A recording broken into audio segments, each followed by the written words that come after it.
লোকে আমায় ভালোই বলে, দিব্যি চলনসু। দোষের মধ্যে একটু নাকি মিথ্যে কথা কই।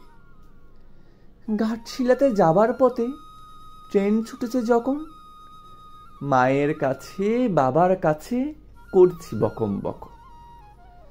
হঠাৎ দেখি মাঠের মধ্যে চলন্ত সব গাছে এক এক রকম ভঙ্গি ফোটে, এক এক রকম নাচে।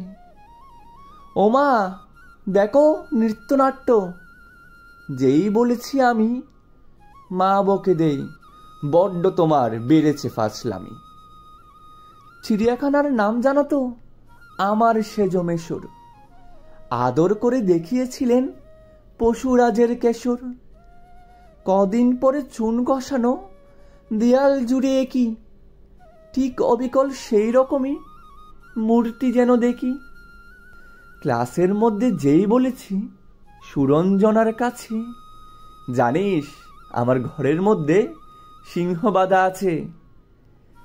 শুনতে পেয়ে দিদিমণি অমনি বলেন, শোনো, এসব কথা আবার যেন না শুনি কখনো। বলি না তাই সেসব কথা, সামলে থাকি খুব। কিন্তু সেদিন হয়েছে কি এমনই বেয়াকুব, আকাশ পাড়ে আবারও চোখ গিয়েছে আটকে। শরৎ মেঘে দেখতে পেলাম রবীন্দ্রনাথকে।